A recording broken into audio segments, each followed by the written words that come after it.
Hello Anna, hello Selvi, hello Islam. Welcome to our lab. My name is Hamid and I am a PhD candidate at Mechanical Engineering Department of Concordia University. Sylvie, if you want to introduce, you can start. Okay, I can go first. My name is Sylvie Ouellet. I'm a PhD candidate in chemistry and biochemistry at Concordia University, and I study mechanisms of ion acquisition in bacteria. Hello, Hamid. My name is Ehsan Yazdanpan Adam. I'm a PhD student of mechanical engineering. My project is bioengineering. It's like now I've developed micro devices to study the cell's activities in neurodegenerative diseases. Today, I'm honored to give you a lab demo about my PhD research, which is the development of laser-assisted bioprinter. In general, when we are talking about bioprinting, we have to follow 3 steps. The first step will be pre-printing, which is the cell preparation and gel preparation. And the next step will be bioprinting. And the last one, what we print with the bioprinter, we have to evaluate it by microscope and by doing some staining. Today, I'm going to focus on these 3 and will show you one by one. Here is the setup we prepared for the laser bioprinting. Here is the laser head. Let me just turn on the laser.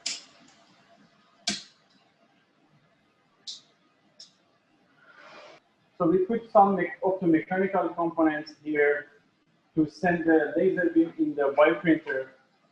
And let me just turn on the. Here is the laser beam, and we are sending by some optomechanical components. We are sending the laser beam to the main part of the bioprinter. I already filled the bioprinter with bio ink, which contains a living cell. This red dye contains a bio ink and living cells. And here you can see a tip of our nozzle. So by sending the laser pulse inside this area, we can generate a bubble, and this bubble can push the medium, and we'll get the droplet at the substrate. We can form different shape if you want, whatever you want. And here is the software we already provided for this bioprinter, so we can give the different shape. For example, here I can browse the image like ES. We want to print with the droplet of bio ink, we want to print this structure. And by giving the dimension of the desired dimensions, we can just place the droplets. And here will be the position of each droplet. And we can start the movement and we can send the laser here. And give me 1 second, I will be back.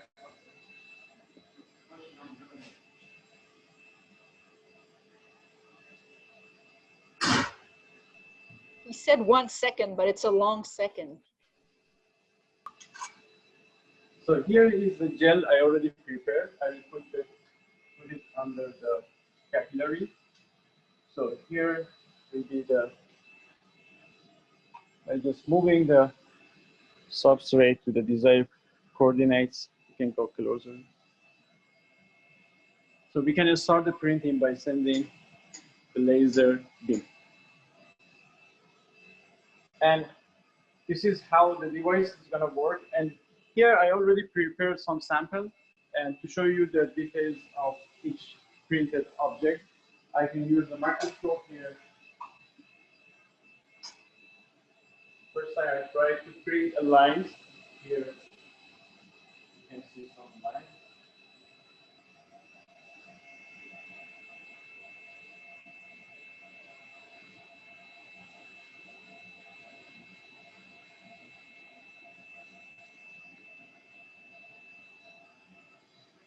Those are the living cells in a line.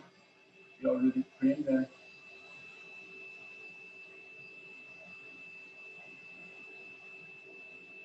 And I already print another thing, which is a PS structure, PS letters. And those are the single droplets. You can see here, it's a single droplet which contain the living cell inside. Those are the cells we already print with the bioprinter.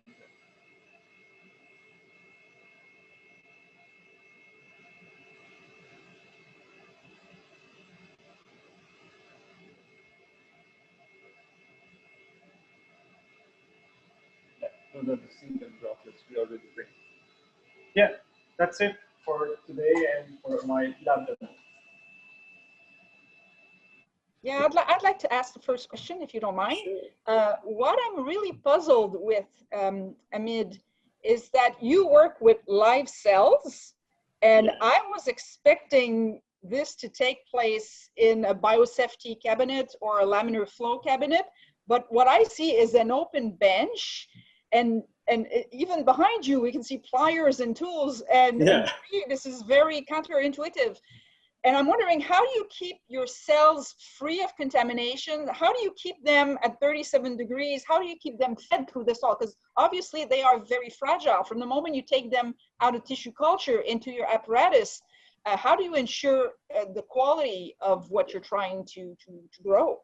Always when we are working with living cell, we have to keep the temperature to 37 degrees and provide a certain level of humidity and CO2. In our case, before printing, we are following the procedure of controlling temperature, humidity, and CO2. Only for half an hour, we take the cell out of the culture room and we do the printing. We have done some study to see that this half an hour has a significant effect on the viability of cell or not. And fortunately, it has negligible effect on the viability of the cells. But you're right, when we want to extend the printing for more than half an hour, we have to put a container or a cage for the printing process to control the temperature, humidity, and CO2. And this is the things we are working on, because in future we want to make the biggest structure, and we need definitely we need more than half an hour to print, and it will be really can make a damage for the cells if we go for more than half an hour printing. Hassan, do you have a question? Thank you, Hamid, for your presentation. What I understood from your project, your 3D printer has a nozzle. I'm wondering whether it means the nozzle is capable of moving it in X, Y, Z, or just moving X, Y. May you explain more about that? Yeah, that's a good question again. Kind of, we have a movement for 3D. For the 3D printing, definitely we have to move the stage or the head. As you said, the one way of printing is to moving the nozzle around, up and down in X and Y direction. But in our case, the nozzle is fixed, and we are moving the substrate, the place we are shooting the droplet. So we are moving it in the X-Y direction for 2D printing. And when we want to have a 3D printing, we have to move the stage up and down to form the 3D structure. And yeah, and one more thing you asked is the place we are shooting is a fibrinogen. And sometimes we are using matrix, depends on the application we have. If we want to just print the droplets, we used to work with the fibrinogen. But if we want to print a capillary, tubular formation, so we have to use a matrix. But the cell will be the same in both cases, which is HUVEC, human umbilical endothelial cells. Another question that I have, you are printing blood vessels, and knowing that blood vessels have several layers made up of different types of cells, like there's the endothelium and there's also other surfaces around it. Yeah. How do you go about building this? Will you be printing other types of cells on top of this initial layer that you're building right now? Okay. So, as you said, for the printing purpose, for the printing of blood vessel, we need to print HUVEC cells plus a muscle cell around. What we are doing right now is just printing the HUVEC cell.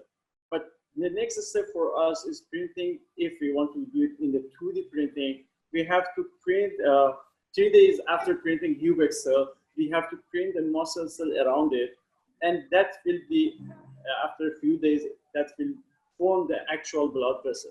We need the pubic cell and muscle cell, but right now we already are printing the pubic cells. And here I have some slides. This is the top view of a blood, the printed object we had.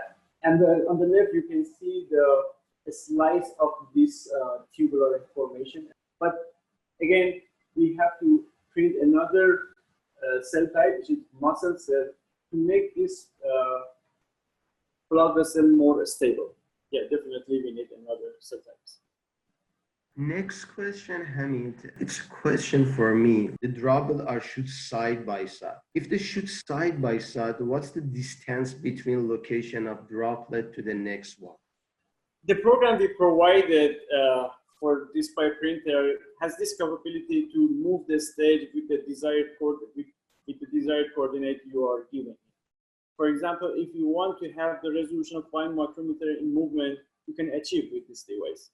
And the distance between the droplets is from 1 micrometer to 500 micrometer. You can change the distance between the droplets. And also you can change the size of droplets between 150 to 250 by changing the laser energy. And one more thing you asked is the droplets are not coming back to back in the same coordinates, because otherwise we'll get the big droplet at the substrate. What we are doing, we are first extracting the desired coordinate by getting the image or by getting the data, send the state to the desired coordinate, and then we'll open the shutter of the laser to get the droplet at the substrate at the desired coordinate. Here you can see a video. We tried to print a HMR sign, and as you can see here, the droplet, we are moving, and then we are sending the laser the capillary, and here is the droplet.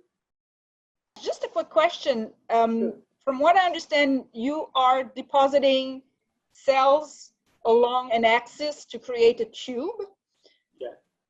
That will eventually become a blood vessel. But once they are set, I presume they will keep dividing.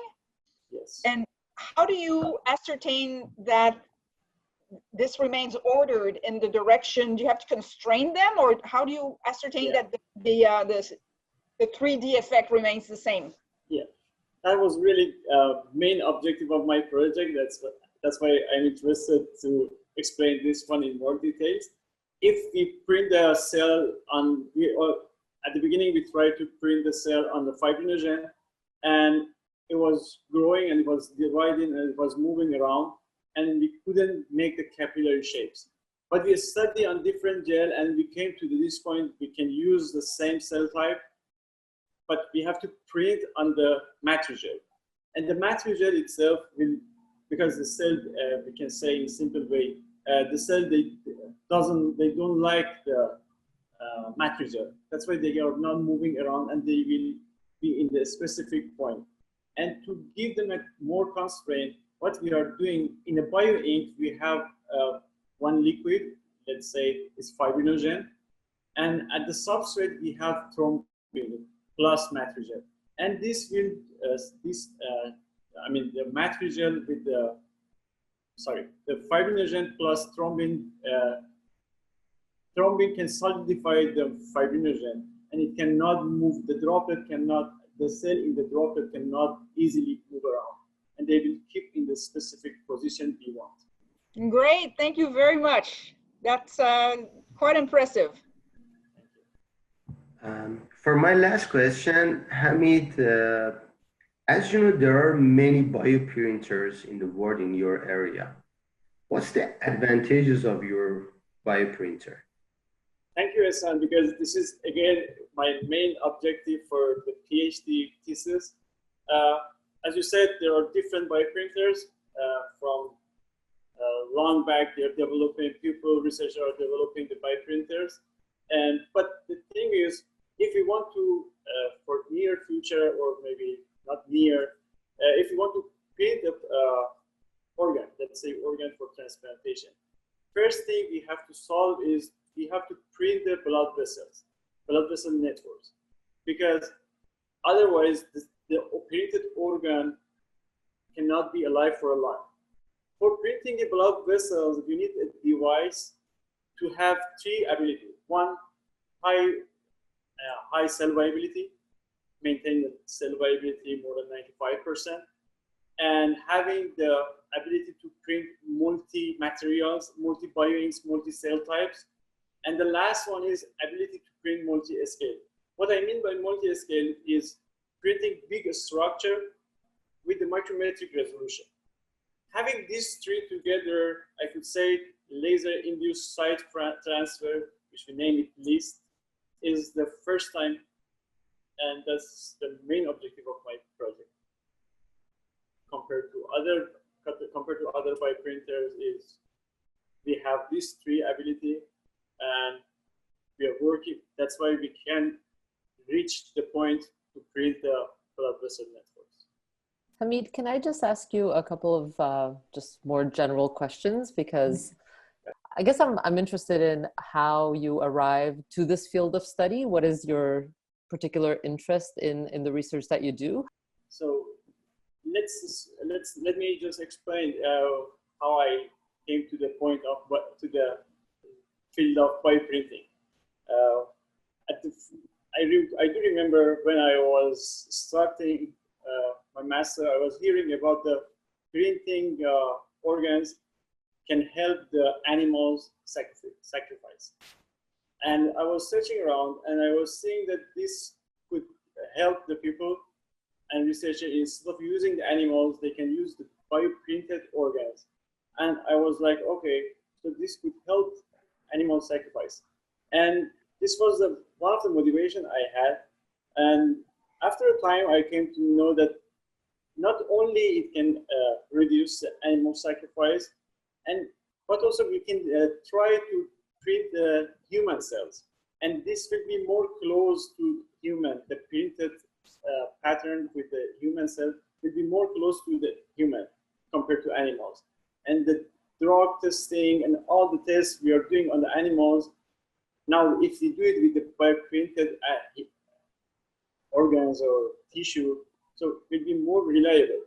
And I was like, okay, this will help the people, will help the animals, will help everyone. And that was my main interest to start this project. And after a time, I was thinking, okay, why not thinking about the printing organ for transplantation? So that's why another reason I had is, okay, we can try to print the organs. So by printing organs, it needs to print the blood vessels. And this is the path I just went through and to reach this point, to start to print the blood vessels. Excellent. That's super interesting. Just a final question, sorry, where you kind of hope to be, what you hope to achieve while you're doing this work? Realistically, when I start this project, I was thinking, okay, people are saying that we can print the organ, we can print the blood vessel, we can print, and I was saying that, okay, this is only a research. This is not gonna work for the humans in the future. But when I started and I started to work with the cells, and I was seeing, okay, we can make something like a tube structure. And I was saying, we are close. And the hope I have is only for my project is just transplanting this blood vessel we are printing in our lab in animals to see it can join the vascular network of the rat or any other animals. This is the hope I have in maybe coming year. And the general hope I have is this is feasible. May not be today, but this is feasible in near future, to my understanding and with my research experience. Thanks for joining in our lab, and let me just explain a bit about my research. And it was really good talk and great questions. Sylvie, Ehsan, thank you very much. Great. So we'll see you guys very soon again in a couple of weeks for Ehsan's tour. Again, thanks for your time. And we'll talk to you soon. Thank you all. Thanks, Hamid. Bye-bye. Bye.